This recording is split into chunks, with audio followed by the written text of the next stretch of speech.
All right. Just got done with Suicide Squad, and James Gunn, you are a sick, twisted puppy, sir. Just gonna put that out there. Um, yeah, it was. It was far to me. It was far above and beyond the first Suicide Squad movie I saw. I'm not. Everyone that knows me knows I am not a comic book fan per se. So keep in mind, yes, I know there's source material for everything, but I've never read source material. I.e., I know there's source material for Harry Potter. Never read none of the books. Seen all the movies, never read the books. I know there's source material for Percy Jackson. Never read the books, saw the movies. I know that there is source material for the C.S. Lewis series, Chronicles of Narnia. Read all the books, seen the 3 movies they made, and it was. I probably need a refresher in that, but if I remember correctly, yeah, they was Lion, the Witch, and the Wardrobe pretty much nailed it to me, because I remember reading the book when I was a kid, and I remembered seeing the movie.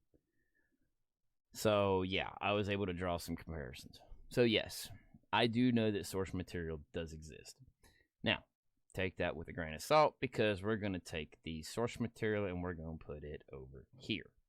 And then we're going to take the actual movie experience I had and we're going to put it over here. Now, we're going to pull from this pile over here the movie side, because that's what I saw. So, that being said, Suicide Squad, it was. I jokingly commented, I was like, so this is what James Gunn can do when not restricted per se by Marvel. Not saying Guardians of the Galaxies 1 and 2 were not hilarious, because they were. I loved them. They were, they had elements that made them each hysterically funny. There were elements in Suicide Squad that I will get to that were equally so, if not disgustingly more so. Yeah. So I mean, the movie, honestly, the pacing of the movie, it was almost too fast. Like, to me, it was almost boom, boom, boom, boom, boom, boom, boom, just so much happening at one time. Like, there were times when I'm going, give me a clicker. I gotta rewind that, because I want to see that again. But for the most part, it was very well done as far as the pacing of it. It seemed too fast, but sometimes too fast can be good. I mean, the movie started at 6:35, and I think, including waiting through the credits, I didn't. I think it was like 9:00 when I rolled out, so it was like 2.5 hours. It wasn't bad. It really and truly wasn't. It was something. I honestly, I had forgot that John Cena was even in the movie, so I'm like, okay, I saw John Cena, I'm like, oh, okay, John Cena's bad guy times 2. It's kind of like, in my brain, I'm like, are we foreshadowing some WWE heel turn mess going on here? Because made the second movie he's been in that he's been a bad guy. Ish. Sorry for the spoiler alert on that one. I should have said something. But it's quite all right, because they're all bad guys. In the technicalities of the Suicide Squad, they're all bad guys. No real spoilers on a couple of these. But King Shark being in it, oh,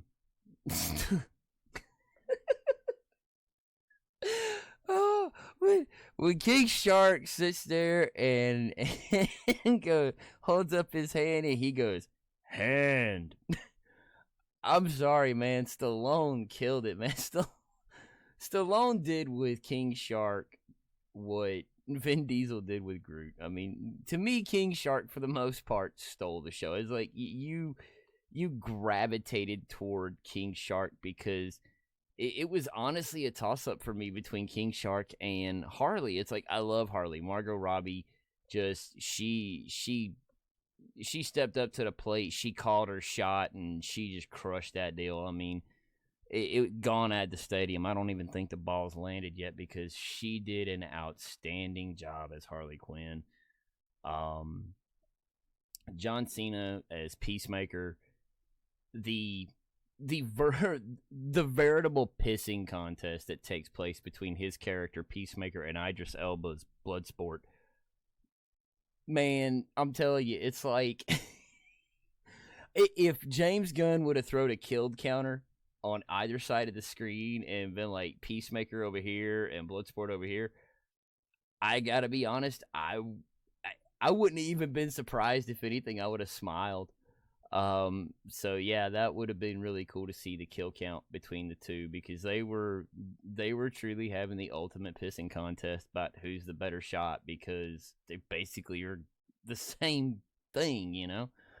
Um, Polka Dot Man really just I I didn't get it. Now, mind you, there let's just go ahead and say this. I'm gonna talk spoilers in a minute, but this is something that I just gotta say. Again, not reading the comics and only watching the only media that I know about comics is either television or movies. Um, King Shark was in I don't even remember what season, but it was The Flash.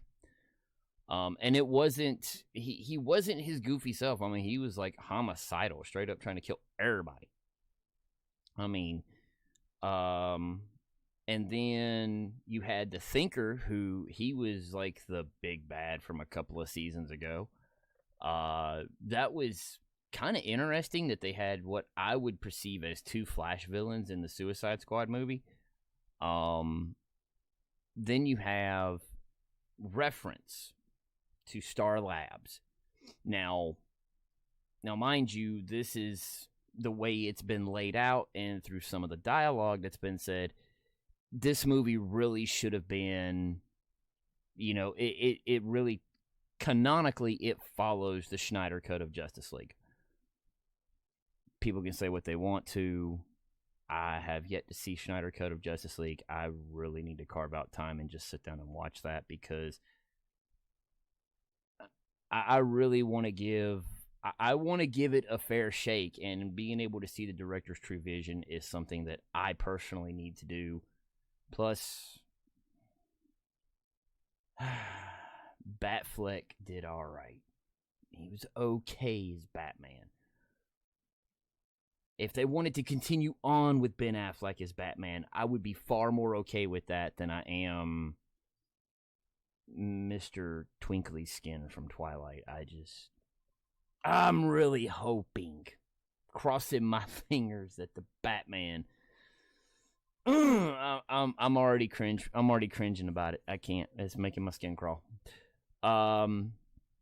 Jared Leto's Joker was not even remotely mentioned in this film, because it through Harley's dialogue, it not only takes place after Justice League Snyder Cut, but it also takes place after Birds of Prey. So, therefore, you know, Joker was not mentioned, nor was he even shown in flashbacks. But having Polka Dot Man reference his mom worked at Star Labs, that really makes me want to know a little bit more about that deal. I am curious to know more about that. If somebody can clue me in through the comments about who his mom may have been, keep in mind, I only have experience through the Flash TV shows, so the only characters I really know of that are the females would be Caitlin Snow and I would say Iris, but technically Iris doesn't work at Star Labs, technically, so yeah. I mean, so the only one that I can really think of would be Caitlin Snow. aka Killer Frost. So that's, keep that in mind. So yeah, I mean, it's kind of like, really, let's figure this out. So yeah, if you've got any insight to that, please drop a comment down in the comment section and help the old man out, because I don't get it. I don't. As far as Colonel Flag's back. That was, I enjoyed that. The opening of the film showing Michael Rooker, yeah. I like Michael Rooker. I'm sorry, I liked him as Yondu in Guardians of the Galaxy. I liked him as Rowdy Burns in Days of Thunder. Yeah, I'm old. Come at me. So yeah, I enjoy Michael Rooker as an actor, and to have him there, I was like, ooh, hopefully he's gonna be a part of it, you know. But then you would have had the ultimate problem of, you have three bad guys who do the exact same thing, because Peacemaker, Bloodsport, and his name's slipping me right now, but Michael Rooker's character, they're all basically the exact same character. You know, they're all good. They're like Will Smith's Deadshot. I mean, come on. The good thing about it is, it wasn't necessarily a reboot. It was a soft reboot / continuation, and you picked up on that through dialogue, because when Harley at the beginning of the movie is getting on the plane, she comments to Captain Boomerang, you know, haven't seen you since the last mission. And so that was kind of nice that they didn't really just, I mean, the thing was, though, I mean, yeah, okay, they had Captain Boomerang there, they had Colonel Flag, and they had Harley, but they didn't have anybody else from the first one. I mean, obviously Will Smith didn't come back, so Deadshot's out. But I actually enjoyed the interaction between Deadshot and Harley anyways in that movie. So hopefully one day they can get him back for another movie and whatnot. It'd be neat to see him and Idris Elba go toe-to-toe with, you know, their marksmanship abilities. So yeah, I mean, Amanda Waller, same woman that played Amanda Waller in the first one. Yeah, dark. I mean, like she was here in the first one, but they moved her up to here. Like they turned her up to 11 on how ruthless she is. She just she put this whole first team together. Not you know, kind of not really a spoiler, but she put this whole Act 1 team, I'll call it, you know, the B squad, if you will, of Suicide Squad. She put B squad together just to use them as a distraction. And I'm not gonna lie, I mean, it totally worked. I mean, you had Nathan Fillion as TDK. That was different. That was totally different. I'll get into that more in the spoilers part, but yeah, I mean, the whole movie overall, the only critique I will, and I don't know, see, this is the thing, like, I want to hammer on this thing so hard for the last little bit, but, like, golly, like, I'm going to save it till spoilers, because I really don't want to spoil this for y'all who haven't seen it yet. All right, look, I'm going to say the final verdict that I'm going to give this is, and it's not because I didn't enjoy it, because I had a fantastically good time. As a matter of fact, I had so much fun that I'm like, you know what? It's still early. I think I might need to watch this again. just to pick up on what I may have missed. But it you know, because like I say, there was parts where it was boom, boom, boom, just constantly coming at you. And then it hit the only part where it hit like a massive slowdown for me was a very lengthy scene with Harley and the president of Cordo Maltese. That really that hit, like, it hit like it's like it hit a wall. I mean, the action stopped. I know they had to do it because for character building for Harley, but I really wish they would have done something a little different with that, because it just it's almost like you had action, action, action, action, action, and it's like I'm almost willing to bet that they did it in with the intent of giving the audience a chance to catch their breath, because it was such a run to that point. And then at that point, it was like, okay, we've sprinted through this. Now we're gonna walk. So I imagine that's why they did it. But that, to me, was the only kind of draggy part of the movie. The rest of it was good. I mean, it wasn't great. It was definitely better than the first one, but it was not a 9 or a 10. I'm gonna say my final verdict on it's gonna be a 7.5, only because it could have been more, and things could have been a little bit different. But you know, I mean, just the way everything went, and even with how much I liked it, 7.5 to me isn't a bad score. It's a realistic score. So yes, I enjoyed it. I would say if you want just a good fun time, go watch it. You don't have to have seen Schneider Cut or anything else leading up to it. It honestly is worth the watch. Go to the theaters, get you some popcorn, get you a drink, kick back for a couple hours, and just have a good time and laugh your heads off, because it's a laugh-worthy movie. James Gunn did a very good job. So that's pretty much where I'm at with it. Stick around for the spoilers, and we'll get right on over there in a moment.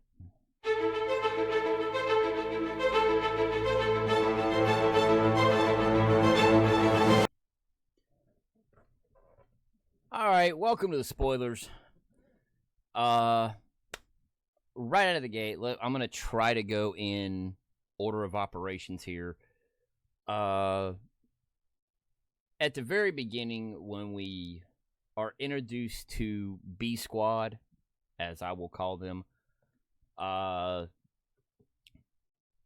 probably the most standout thing that I saw that I actually liked initially, because it's like one of the first things you see on screen, is Michael Rooker's character.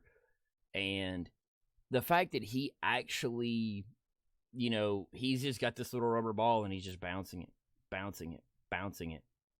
And then he arcs it, and it bounces around all four walls of the enclosure he's in while he's in prison, because he's in an enclosed outdoor yard. Bounces off all four of the walls and then comes right back at him, right?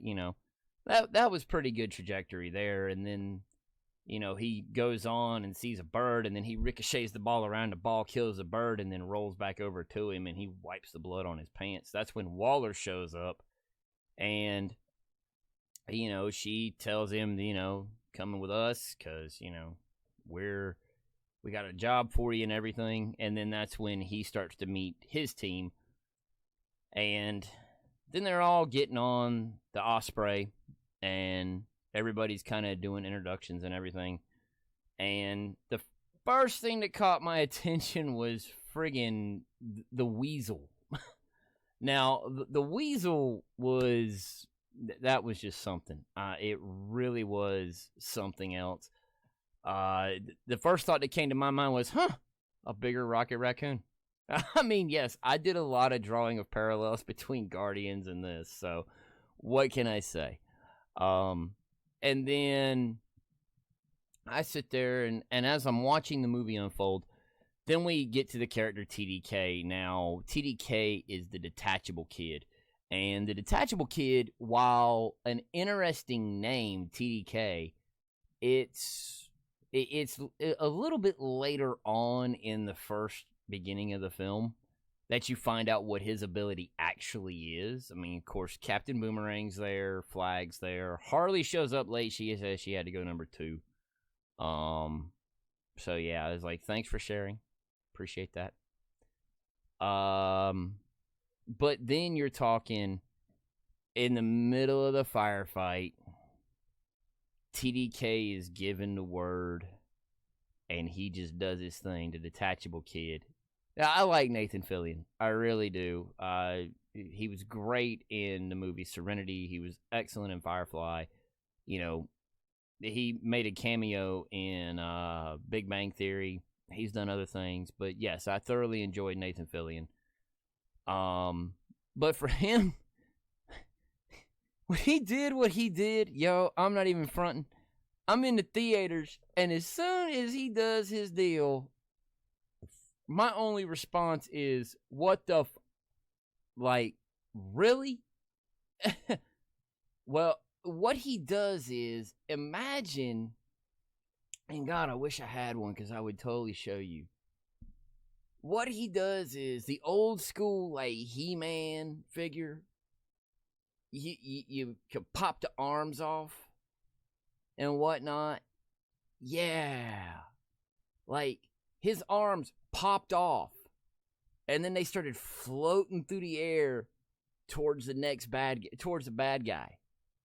And then when he reaches the bad guy with his hand, he slaps him on the head and starts smacking him around. And I'm like, what the and Harley legit, like, I hadn't been done saying the statement, and she goes, what the it's like, wow. You know, like, that was a surprise that caught me off guard. Because usually things like that, it's like, that doesn't get me. But that actually did. It nailed me hook, line, and sinker. The goings-on that happened, basically, the fight breaks out because one of the B Squad members is like, yo, I already contacted y'all. Don't kill me and stuff. I brought some people with me too. They're over here and over here. And it's like, all right, yeah, that you suck. You suck. Of course, he died instantly, headshot. So, I mean, it was downhill from there because everybody else in the whole entire group started dying at that point. Like I said, the only ones to make it out of that deal alive were Harley and Flag. That was it. Harley and Flag were your only two that made it out. Everybody else died in, like, a very spectacular way. Weasel, he jumps out of the plane, and they're all like, we're not sure if he wanted to go or not. I mean, we think he wanted to go. And then when he hits the water and can't swim for nothing, and then drowns, they're all like, everybody back at the command post with Waller, everybody on the plane is like, yo, did anybody not check to see if he could swim? Seriously, did you not check to see? Well, then Michael Rooker's character jumps in like he gonna be the hero, and he grabs Weasel, gets him up to the surface, gets him over to where he's kind of on the edge of the beach, and it's like, he's dead. Like, well, you think he can't swim, so. But yeah, so with everybody dying, and the thing is, everybody with the exception of Harley and Flag that died, there was one other person, or two, well, Weasel was one, but there was one other one that did not die due to combat. He did not die due to combat. It was like, I could almost picture him being blue and everything else and running away from it, but Yondu was too much of a badass for that, so, you know, hey, what are you gonna do? But Michael Rooker's character starts running away from the beach. Like, as soon as the mess pops off and everybody starts dying in more spectacular ways, he runs out. He's trying to swim away from this deal. Like, he don't know where he's going, but he's gonna get away. And Waller's on the comms talking about, you need to turn around. You are abandoning the mission. blah blah blah, and yeah, the boom, just boom, head went gone. She detonated his explosives, so yeah, he didn't make it out at all, but he's still dead. So, and then it pans out to a map on a computer monitor that actually shows another team. And that's when you see the other team, and then it kind of rewinds itself to show the formation of that team, which is led off by Idris Elba. And this is really where it gets to the point where Waller is just ruthless. Like, she don't care. In order to achieve her objective, she will kill anybody. And it doesn't matter. She will kill your dog. She will kill your kids. She will kill your spouse. It don't matter. Waller is objective oriented. And if you stand in her way, or a member of your family can influence you to not stand in her way, she will kill that person with zero prejudice. Does not matter. So when they're brought in, when we first introduced to Bloodsport, Idris Elba's character, basically Waller's like, look, here's the deal. You got to do this mission. We'll knock 10 years off your mess, blah, blah, blah. And when he's like, nah, I'm just content to do my time and get out. Just let me be. Because he's trying to find that Zen thing. Like, when you first see him, he's, like, sanitizing the cafeteria in the prison area that he's in, cleaning the bathrooms and stuff. Like, he's like, just kind of in his own little zone. Like, he wants to do his time and go home. He don't want to do nothing extra. He doesn't care about your objectives or your missions, all up until Waller tells him that he's got a visitor. The visitor ends up being his daughter. And he and his daughter, they don't have a touching father-daughter moment. They basically have a straight-up pissing contest because she stole a watch that you can watch TV on and got caught. So, he didn't want her to be following in that line of succession of being a criminal. He wanted her to be better than him, be better than the sum of your parts, so to speak. And so, yeah, Waller basically threatened not juvie, but actual Blackgate prison. Yeah, she threatened prison time for that little girl if Bloodsport did not comply. And, well, he grabs a pencil, and, if he wanted her dead, she'd have been dead. No questions asked. But he grabs a pencil and just goes right to her throat. And you can see, like, the pencil is, like, that far from the edge of her throat. The tip of that pencil is. So, yeah, and then she's like, everybody stand down, So he complied begrudgingly to do the mission. And then we're introduced to John Cena's character, Peacemaker. She basically says that his father trained him since he was a baby to do what he does and everything. And then Bloodsport's like, what? Huh? Hold up. So, like, me? Why you got two of us doing the same thing? So, yeah, it was kind of funny the way that little bit of played out happened. And then and then the pissing contest between Cena and Elba starts. So they're sitting there and they're walking along, and they start basically comparing notes, as it were. And Cena's like, yeah, well, I use smaller bullets.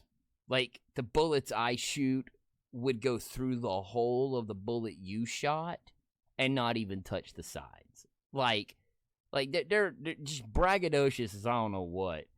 And then we're introduced to Ratcatcher 2, who is a female. Apparently her father was Ratcatcher, and she has a device that can basically control rats. We'll just go with that. She apparently has a pet rat that hangs out with her and chills, and it was up on her shoulder, and it was waving at Idris Elba, who we later find out has a bona fide fear of rats, only because his dad was just a complete tool bag and locked him in a crate for not completing a task the proper way. And the rat had the crate had starving rats in it. So yeah, you can obviously imagine, if I was in that position, yeah, I'd be a little bit, yeah. Like, I'll put it like this. I got bit by a spider on the arm the other day, about 2 weeks ago. I'm going to tell you right now, first spider bite I've ever had in my entire life. I'm not terrified of spiders, but I'm definitely more cautious when I'm working in an area where there could be spiders. Just saying. Snakes? Forget. I will run through a wall. It'll be straight up Cartoonsville, USA when I run through that wall, because it'll be a silhouette. Bye. So yeah. That being said, the rat catcher thing, that's pretty cool. She has a very interesting backstory. And then we're introduced to King Shark, who is reading a book. And John Cena points out the obvious. Apparently, John Cena's going to be our exposition guy. He points out the obvious fact that King Shark is reading this book, but the book is upside down.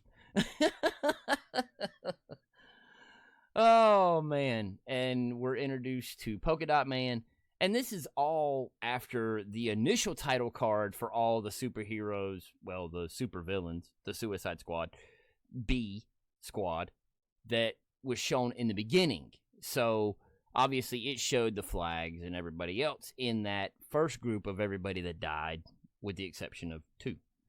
And then you're built up to where you're at now with, Bloodsport and Peacemaker, King Shark, Polka Dot Man, and Ratcatcher 2. So you're pretty much rounding out the new team. Obviously, Harley will return, and so does Flag. But with the way it all went after that, you could start to see that they were gelling together a little bit better, because B Squad was sent in as the actual, they were sent in to be a divergent. That's really all they were sent in for. Like, Waller knew almost everybody there. As a matter of fact, it was funny because Waller's not in the room, but everybody that's a part of the ops team that's overseeing the whole mission, everybody there, they got the files laid out and everything, and they're like, I'll put 20 on such and such. And I'm like, dude, for real, y'all's gambling on who's going to die. That's awesome.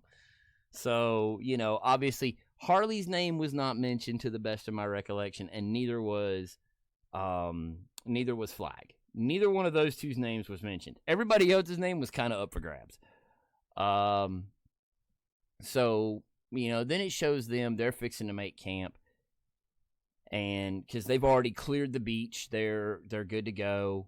And they use neat little tricks, like when Michael Rooker's head got blowed off, it spelled out words in blood, and forgive me, I honestly tried to make out what it said, but once it cleared up, it went by so quick that I just couldn't get it in time.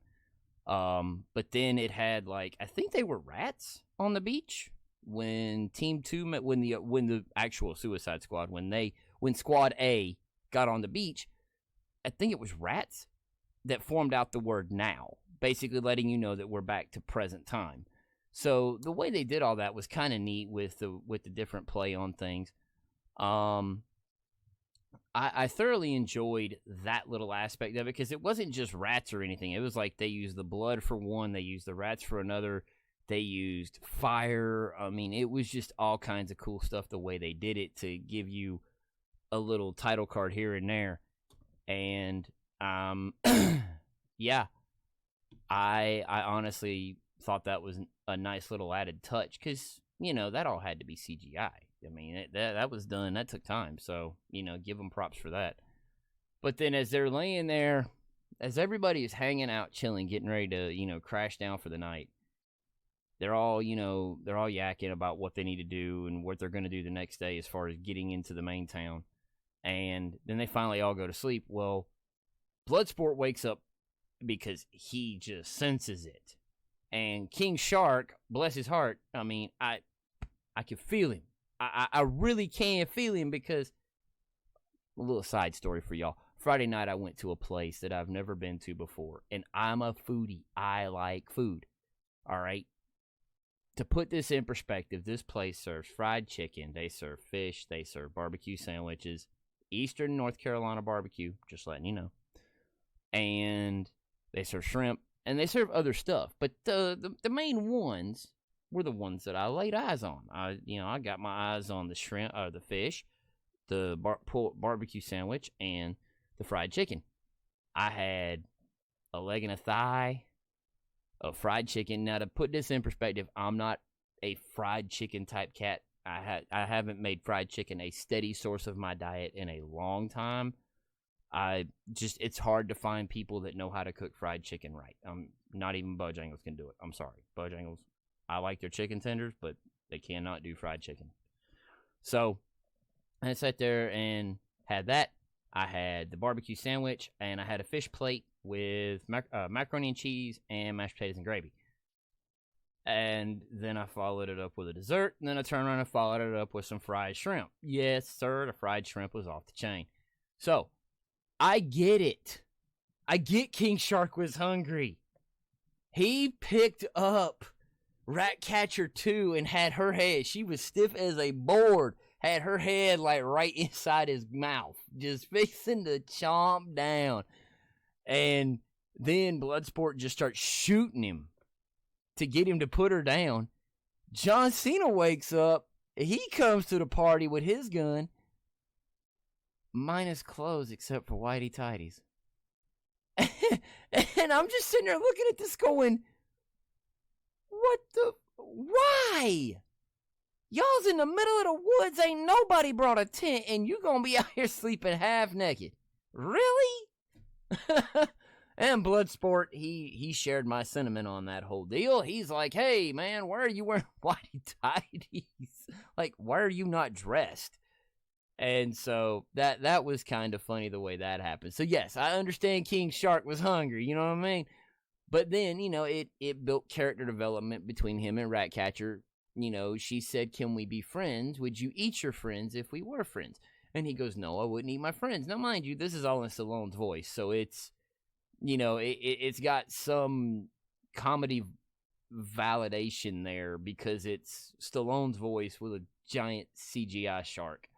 So that's pretty cool. But then we find out more about who we need to meet. This is when we meet the Thinker, or not really meet him, but we hear of him, so he's name dropped. So, we're getting ready to go into some uncharted waters, no pun intended, with everything that's fixing to go down. Harley is put in prison, but then she's taken out of prison and told to put on a red dress because the president of the country wants to meet her. Apparently, they basically do an entire montage, like, Princess Bride or something, where it's this whole montage of Harley and the president, just they're hanging out, chilling, doing their thing. And at the end of the montage, she's like, he goes, will you marry me? And I'm like, bruh, that was fast. That was like a day. I mean, way to look needy, dude. I mean, come on, man. I get we all need love and companionship in our lives. I dig it, I mean, I'll be the first one to understand, but my man, more than a day before you propose marriage. But it's basically like it's just a show, so to speak, to the people, because the people expect him to be married and everything else. So, it works out like that. Then you're looking at, he's looking out the window, the president is, and he's talking to Harley. And then all of a sudden he turns back around to her and you hear, "Pow!" And she just shoots him. And I'm like, whoa. And you could tell she really, that whole Joker thing, that really messed with her, because that was part of the reason why she shot him. And it all had to do with her dialogue at this point, because she's like, I told myself that if I ever saw a red flag from a guy that I was interested in, I would kill him instantly. I'm like, all right, I mean, as a single man, that makes me kind of, makes me just a touch leery on the whole dating scene. Like, You're like, yeah, I go on a date. Like, you're not carrying a gun, are you? Do I need to go get mine? You know, I mean, let's make this fair at least. So, you know, but she did that, and old El Presidente, he's gone. And then that's when they take Harley downstairs, and she's imprisoned in the dungeon, strung up by her arms. And then A Squad, they've infiltrated during the montage of Harley and the dude dating. And yes, she commented on the size and the stature of his Johnson, and she made a statement, I believe, about how beautiful it was, and I'm like, wow. So yeah, not kid friendly. Just putting that out there. Not unless you want your kids to know innuendo at the age of 8. It's not kid friendly. And then it shows A Squad going into this village, and they were sent there because they found out through Waller that that's where Flag was. They went in, and they were of the impression that he was being held hostage by the people in the village. Well, that's when Peacemaker and Bloodsport, that's when you can throw counters up over here and over here, and they start, their quote-unquote, the legit, literal pissing contest of who has the better way to kill. And so, yeah, and John Cena, he wins that little battle because he shoots a guy in a non-vital organ. Bloodsport calls him out on it, like, it was non-vital organ, it doesn't count. He's like, John Cena's Peacemaker's like, yeah, it's on time delay. Then all of a sudden the body goes, just explodes. I'm like, all right, Peacemaker, you win this round. Yeah, my hat to you, sir. That happened, and then they find out that the village that they were in, and they had killed everybody. Come to find out, they were all quote unquote allies, because these people wanted the regime that was in power in the government in Corto Maltese. They wanted them gone, so they were willing to work with the Suicide Squad. And Flag was like, "Yo, I'm a guest. Like that, she runs the resistance here, man.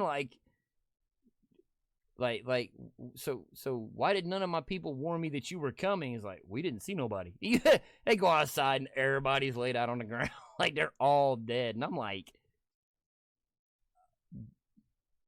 might be a good reason why nobody informed you they was coming. So, but then they end up, then they show the Thinker and the rest of the group. They're supposed to meet up, and they get into the town. And once they get into the town, they haven't found Harley yet, but they're supposed to do Operation Jotunheim, and then they're like, no, retract that. We got to do Operation Harley. Then we'll do Operation Jotunheim. And so Operation Harley basically had them going to the palace to rescue Harley. Well, this is when Harley does Harley things, and she breaks herself out. She's standing there because she killed the president. The new Presidente, he's standing there, and he's got a bunch of guards around him and stuff. One of them has one of them big old shock rods, and he's shocking Harley. And one of the last times that she gets shocked, she basically goes limp, like she just passed out. And so she's hanging there. President's like, when she comes back around, cut her fingers off. Maybe she'll talk then. And so the guard's standing there, and he's waiting. He turns his back on Harley. You don't do that to Harley. And he did. And she opens her eyes, and she kind of smiles at the camera. And she raises them legs up, wraps them around old dude's neck, pulls him back closer to her, and then just squeezes and squeezes, and then crack. And he drops to the floor in a heap with a broken neck because he is now dead. And then she sits there, and she's barefooted, so she's walking her bare feet across his back to get to the keys. She pulls the key with her toes, gets her feet back underneath her, and then flips her legs up in the air and over her head and unlocks the lock with her foot. She did that as a practical stunt. There was no stunt double and no shenanigans going on. That was all Harley. So I thought that was really cool the way that went down. Honestly, it could have been different, but the fact that it was the way it was, that was an amazing deal for me. The fact that Margot Robbie actually did that stunt herself, I enjoyed that thoroughly. And then she has possibly the best, where A Squad had like their montages, Harley had like solo montages, which was to me as good as the group montages. And her montage of escaping was just, man, it was like a blur. Like, it just boom, boom, boom just happened. She takes the guard's gun once she gets out of the chains, and she goes out the door. She starts shooting, and then she shoots one guard, grabs his gun, and then she's circling in a circular room where the guards are entering from all directions, and she's dropping them. Boom, boom, boom, boom.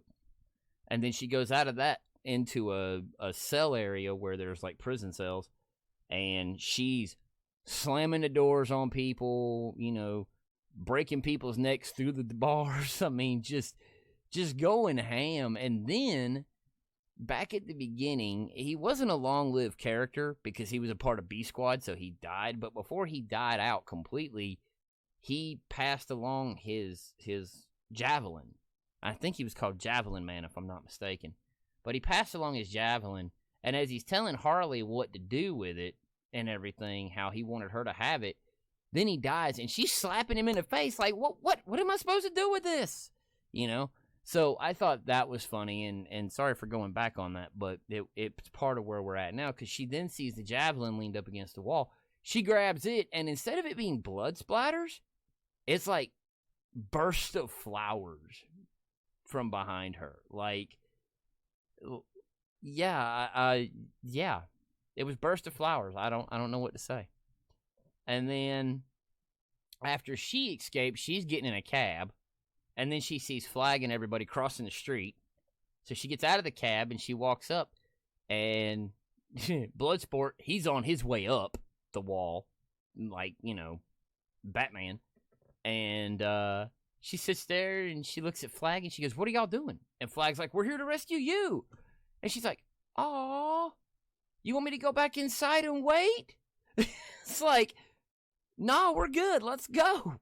You know, and then they take, they called him Grimes, I believe it was, the Thinker. They referred to him as Grimes. They take the Thinker, and he goes with them to Jotunheim and gets everybody in. And then they seal the doors with they basically tell him to seal the doors. They have this funny moment right before.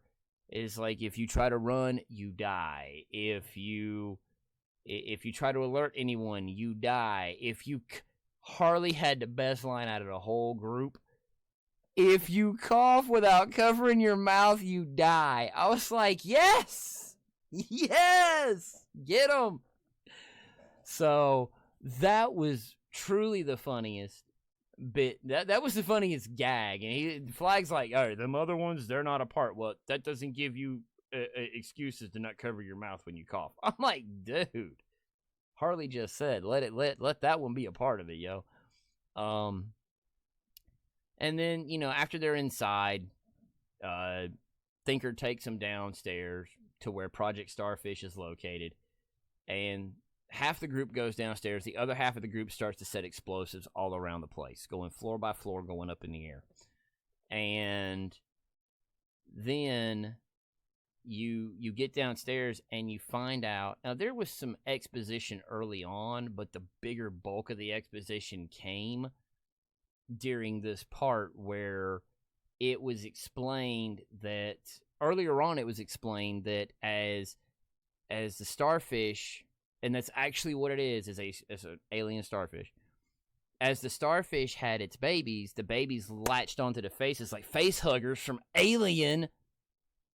I can't even believe I actually said that, but yeah. But it latched onto the faces, and it basically controlled the humans that were underneath. Those humans were effectively dead at that point. They were done. But the starfish grew in size, got bigger and bigger and bigger, and basically more powerful. And so then the starfish is trying to talk to Flag through all the people it is controlling. And it's like, hey, this dude's been doing like all kinds of wrong experiments on me. He's been treating me like crap, blah blah blah. And obviously you can see that he had been doing experiments. So it was one of those things where, yeah, so the starfish had some validity to it. Well, then basically all hell kind of breaks loose down there where starfish is at. And then the Thinker, he's gone because these tendrils come through the window and grab him and pull him back in, and then they tear him apart, which I was like, he got what he deserved, and now he doesn't have to fight Barry Allen? All right, cool. Works. So then Flag goes over to the server tower. He starts digging through it, finds a hard drive that has all the information on it, and then he says, I'm going to turn this over to the press. The world needs to know about what was going on here. And then, dun, dun, dun, John Cena goes, I can't let you do that. And I'm like, alrighty then. Well, we all know the mission within the mission. We know John Cena was there for that. Peacemaker. He's like, nope, this has got to stay here. It's got to be destroyed with everything else. And Flag and him, they start into it. Well, Flag should have known he was going to, be up against the toughest son of a gun he was up against. But he still went hard. Well, that was up until he had bloodied John Cena pretty good. And then old Peacemaker grabs this piece of ceramic off the floor and just rams it right into his chest. And not only did he ram it into his chest, they actually had a camera shot of his heart with that thing in it. They shot the camera inside his chest like it was the camera was attached to that piece of tile, and it went into his heart and showed his heart stop. I'm like, oh, James Gunn, you're a sick puppy. Yep. But then we cut back to, it continues on. Because then Ratcatcher, she takes the hard drive because she's trying to do what Flag wanted to do. And then John Cena and her have a bit of a foot chase. And when John Cena gets her outside, he knocks her down. And he's fixing to shoot her. And then all of a sudden, it's like, rewind 8 minutes earlier. And it shows the other half of the team planning the explosives. King Shark, being the comedian that he really is, takes his piece of explosive and forms it out to look like Bloodsport and actually says Bloodsport. So I thought that was kind of funny, and Bloodsport's like, that's not me. Like, yeah, it is. It's not me. Just put it on the wall. And then so everybody gets in the elevator. King Shark obviously takes the stairs. And he sees this gigantic aquarium of what look like these cute little adorable fish. And like, in my head, I knew it was going to be one of those, oh, they're not so cute and cuddly as you think. Like, yeah. But then they sit there and they all swarmed around him. And then they formed up this, they swam up in the shape of a person like him.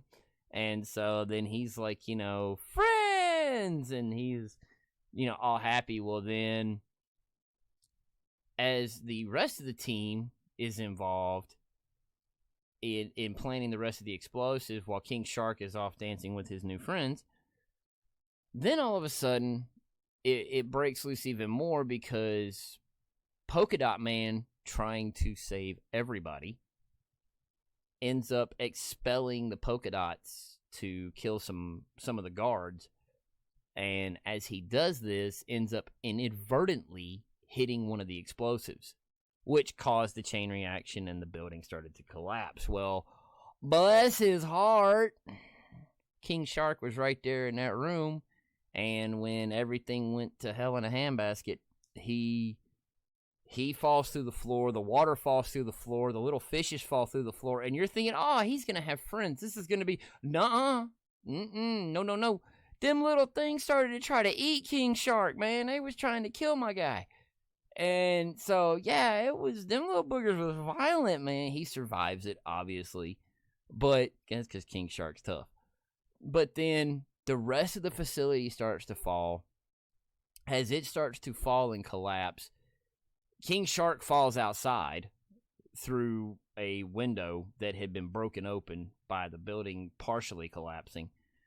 And then you see Harley and Polka Dot Man and Bloodsport. They're all running back up this angle towards the main part of the building that's still standing. And as they're running up it and everything, they all jump. Harley shoves the javelin into a wall. Polka Dot Man lands on something. Well, Bloodsport, he's not as lucky. He ends up hooking a piece of the wall that ends up breaking, and he's like, crap. And he falls and lands on a piece of floor. And then comes even more comedy because that piece of floor breaks and it goes boom, boom, boom. And then it finally stops going boom, falling through multiple floor after floor after floor when it lands on the same floor as Peacemaker and Ratcatcher. Well, that's when the showdown happens between Peacemaker and Bloodsport, and they both fire at the same time. The only difference was this time Bloodsport was using smaller bullets. His bullet chewed through Peacemaker's bullet, went and shot Peacemaker and got him right in the carotid artery. So, yeah. Well, not in the carotid artery, but it got him in a non-lethal spot where he technically ain't dead. So, yeah. And then, all of a sudden, then the real chaos and mayhem happens, and the starfish breaks out of its prison cell, and it starts causing all kinds of chaos throughout the whole city. And, yeah. The only thing I must say about the starfish is, I don't know if it was meant to look this way, or if it was a, oops, our bad. I'm going to lean toward the fact that they referenced, hey, we got a freaking kaiju. I'm going to reference that because I'm feeling like it was meant to look the way it was meant to look. Because it started expelling babies, and they started face-hugging all the people that were around, and the members of the Suicide Squad are like, cover your faces! And yeah, so, obviously that was pretty much the way that worked out. But yeah, they were all mind-controlled. All the people in the area were mind-controlled at that point. So, they were right around where Jotunheim was at. So, then the starfish starts trudging off through the city, and one of the things that got my attention about it was it had knees. Let that sink in. It had knees. You could clearly see the bottom two portions. The bottom two portions, you could clearly see that deal where it would bend and whatnot when it was walking. So, let that sink in. And then you could see that it was a human being. You could see that it was 2 legs, 2 arms, because the way the thing moved. So, yeah, I don't know if that was done intentional or not. I picked up on it, a little bit into it, and I'm like, oh, okay. But, yeah, so then as the Suicide Squad is told by Waller to just leave. Y'all did what y'all were supposed to do. This is Corto Maltese's problem now. Good luck to them. And then Bloodsport's like, crap. So they turn around and go right back. And every one of them leave. And Waller's fixing to blow up Bloodsport. Fixing to blow his explosive and blow his head smooth off his shoulders. And then all of a sudden, this chick from out of left field just clack. I'm like, you got knocked up out, man. So yeah, she did. Waller got knocked smooth out. Like, done. And then so the ops team is trying to help them out as best as they can from where they're at. And so basically They all work together as a team. Bloodsport tells Harley take the high ground. She uses the javelin. Ratcatcher basically calls all the rats, and the rats start attacking the starfish. And as they're climbing up and attacking it, King Shark was told by Bloodsport that it's a nummy, so go num on it. Go have you some dinner. So it pretty much it went down that way, and then basically the way the thing ended up dying was Harley uses the javelin and flies right in the center of the eyeball. Yeah.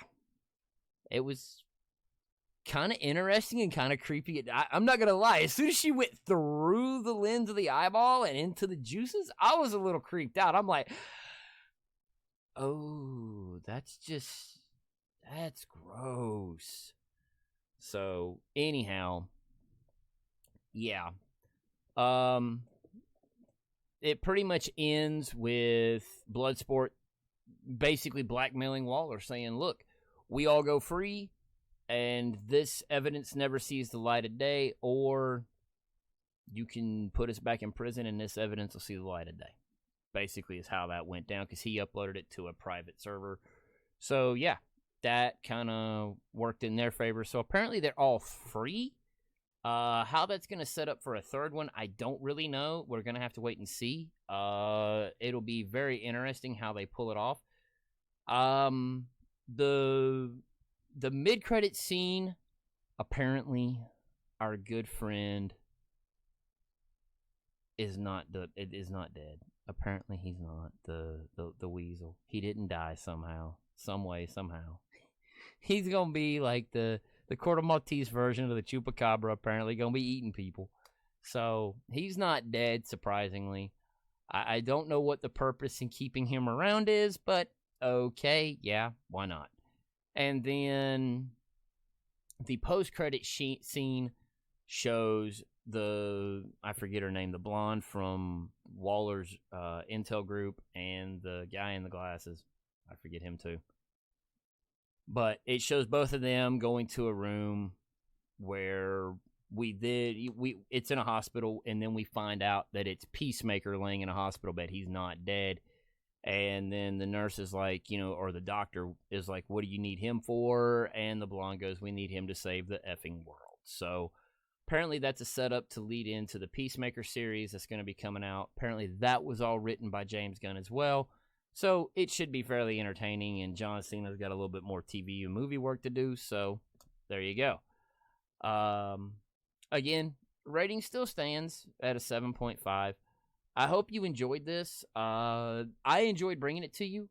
Thank you guys for watching. Please do not forget, like, subscribe, share it with your friends. If you think any of what I do is funny or you enjoy it on any level, please just let me know something in the comments below. Thank you guys for watching. I am James XG Wolverine, and I will catch you next time on the Extreme Movie Reviews or the XG Wolverine Show, whichever comes first. Y'all have a great night.